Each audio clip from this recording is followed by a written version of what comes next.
my fellow comic book collectors, it's Alan, the Comic Collector Geek, and this is part 14. Part 14. Can you imagine? Oh my goodness, 14 parts. It's just been a crazy long unboxing. But this one should be a pretty cool part. We're down to the last 3 parts. There's 2 more parts after this, and it's almost like a double finale. You'll see later if you watch the next 2 parts. Kind of double finale. It's crazy. But this part actually has some pretty cool things too. We'll get right into it with the first book, which is from my comic shop. That was me dinging. That was the weakest ding ever. One sec here. One sec. Oh, there's a string. Wait. I'm going to get this. This is going to be a good ding. You're going to be like, oh, he's finally gotten the ding sorted out. One sec. Ha. There we go. It's like, it's not dinging. Okay, I don't know.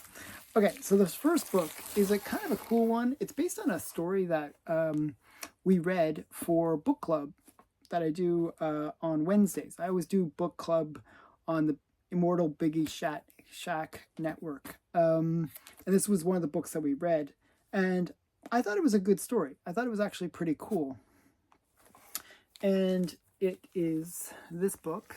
This is Flash 137. And it's actually the first Silver Age appearance of this character right here, Vandal Savage. And it's also the second, I believe it's the second crossover between Golden Age and Silver Age Flash. I think it says all that.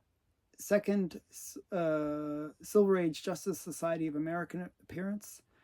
And first Silver Age appearance of, and cover and appearance of Vandal Savage. Golden Age Flash cover and appearance. Yeah, so this one is a cool book because, you got Vandal Savage, which as I didn't really know much about until reading this book. And I kind of like him as a character. He kind of reminds me of, if you watch the Invincible show, of the Immortal. You know, somebody that just lives a really long time and therefore, good or bad can come out of that, right? In the case of Vandal Savage, he is those evil people in our history. So yeah, just a very cool character. So I was quite happy to get this one. It was not too bad in terms of price.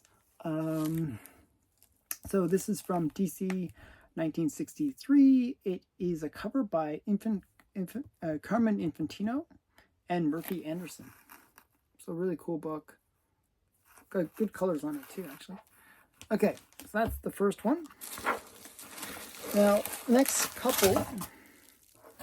actually 3 books are all from the same series. And you can see that I'm trying to get a complete run of this character's books. And it's the character Nelly the Nurse. And I actually am getting a pretty good run of Nelly the Nurse books. And I really like these. These are Marvel or Atlas, I should say. Good Girl art comics. And they're maybe inspired by Archie or something like that. But but they would have like these different characters like Nelly the Nurse, Tessie the Typist, Millie the Model, and so forth. And they had like about 20 different titles. Georgie as well, Frankie, and a whole bunch of different titles. It was crazy the number of titles. They were much more, at this era, Marvel was all about producing good girl art comics. They went all in on it. And I actually enjoy them. So this is, this is not even Atlas. It's Timely. It's like all the different companies that were Marvel. This is Timely, 1948. And it's got a half Hey Look story in it. And Tessie the Typist and Rusty backup stories. And it's a Harvey Kurtzman art inside. So just a really cool book. Not a bad grade too. But yeah, this is Nelly the Nurse, number 11. And then we have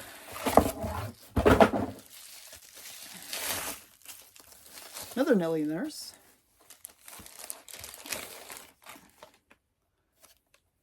This is Nelly the Nurse number 13. I think this is a, really cool one. You got the Nelly and the guy kind of dancing, or it looks like they're dancing. Oh, Snazzy, listen to that horrible thunder. It scares me so. Okay, it looked like they were dancing, but no, it's it's this. I think they're dancing to the guy's drum. He's drumming on the thing. Sounds like the thunder. Yeah, I know. Sigh. And let's see. Let's make this. Let's see. This makes another $1. See, Snazzy owes me, so he's getting paid to make the sound so that she'll get all scared. But yeah, she looks very happy for a scared girl. I think they're all kind of working together on this one. But yeah, I just think it's really cool. So this one is timely, 1948, and has a Rusty backup story. So another title that they had is Rusty. So many titles, as I said. I think it was like 20 different titles for Marvel at that time, and all of them good girl. It's crazy. Okay, and we got one more Nelly the Nurse. So a bit of a Nelly the Nurse themed here. And this one is a green label. It is missing something. So 2 center wraps missing. So it's actually missing quite a bit. But it's slabbed. So I was thinking, and it was very affordable because it is missing stuff. And I kind of like this cover. So I picked it up for the fact that it has a great cover. I don't know. I like these zoomed in covers. I'm not sure why. It's just a thing. And this is Nelly the Nurse number 4. And what does it say? Super duper loop de loop. And the two guys are just, the two guys are just freaking out, and she's like, seems very happy with this roller coaster. So yeah.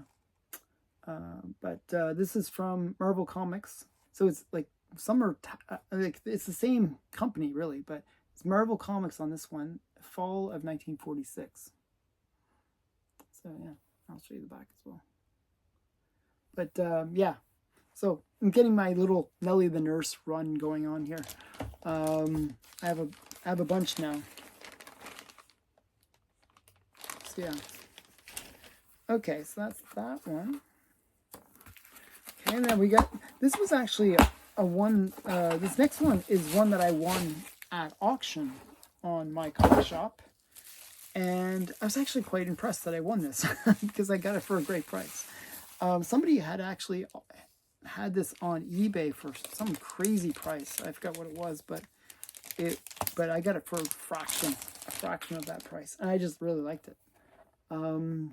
It's Shadow Comics, Volume 4, Number 4, from 1944, Street and Smith. And it has a Doc Savage backup story. And it is, who's the name? Doesn't say. That's annoying. Doesn't say who did the art, but I just like this one. This one reminds me of Punch 20, if you're familiar with that one, where it's like this big rock, which is a type of bird, a mythical bird, and it's got in its talons a whole bunch of bare-breasted women. Well, I feel like this is kind of similar idea but more zoomed in, where you got the girls in the fingers of this giant, I'm not even sure what that creature is.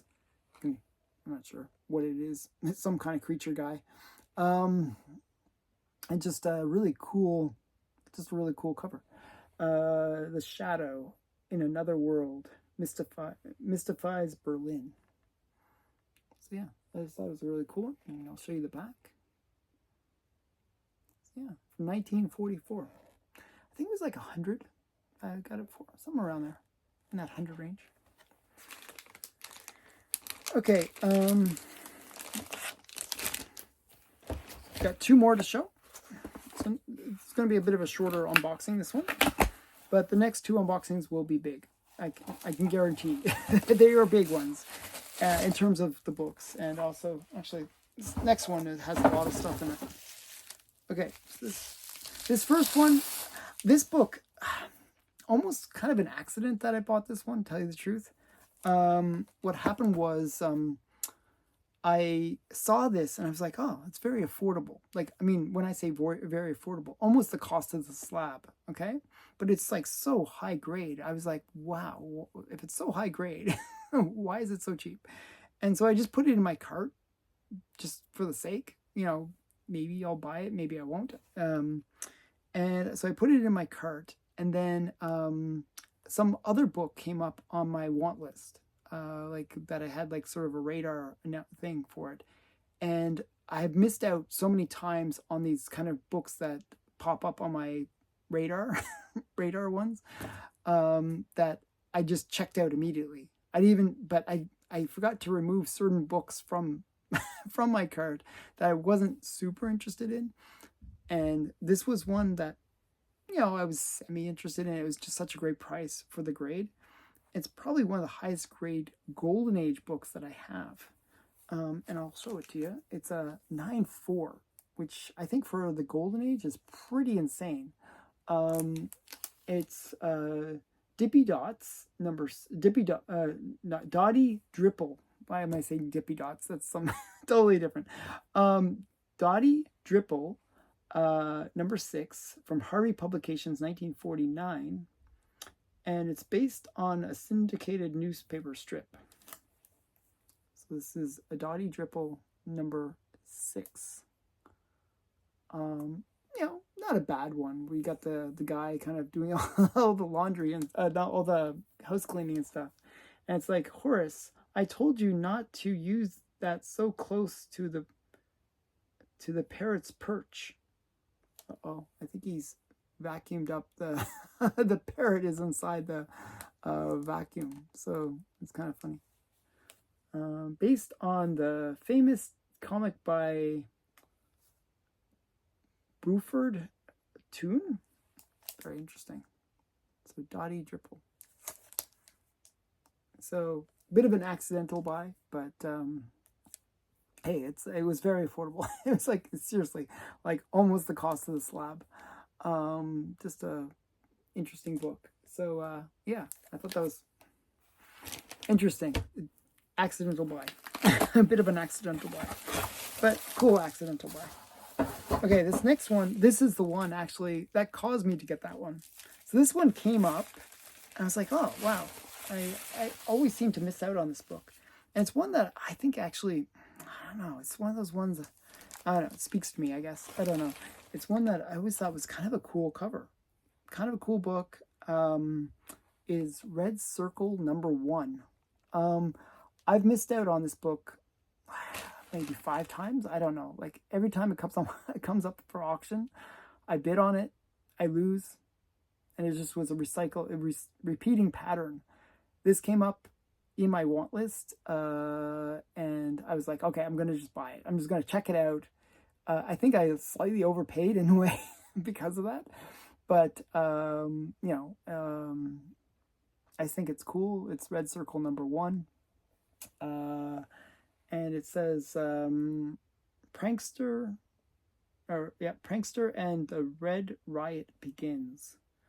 I'm not sure if this even has key appearances. I just always thought it was a cool cover for some reason. I kind of like this circle thing. The funny thing is the circle isn't red. Around it is red, but it's I'm just saying this is not a red circle. It's actually a red hole. If you think about it, the hole itself, do you see what I'm saying? I'm not sure if you get my point. This is like the circle. If this was red, then it would be a red circle, but it's not red. Do you get what I'm saying? Okay, kind of a weird thing, but I think it's cool. You got this scuba diver underwater cover. Got this guy with, I don't know how he's breathing, but he's under the water, and he's gonna stab him. I don't know. So this guy required an air tank to come down. How is this guy surviving? So here I am. I just got this cool comic, and I'm complaining about all these different weird things. Still think it's a cool comic, but I just noticing all these weird inconsistencies, I should say. So definitely a cool one, though. And that's that is the last of the books for this one. This is from Rural Home, 1945. And I just thought it was a cool book. I have a few from Red Circle, and, you know, to get number 1 is kind of cool. So, I don't know, it's kind of a weird thing. So that is this part. Stay tuned. Next 2 parts are both crazy. Just the last part especially is just insane, but even the next part, like, there's just so many great books in both parts. So stay tuned for that. They're really big books. I can't explain that more than what I'm saying, but you'll see what I mean. Watch the next 2 parts. If you haven't already, subscribe to the channel. If you haven't liked this video, give me a like. I don't know. I need a like right now. Okay, so thanks again for watching. Bye for now.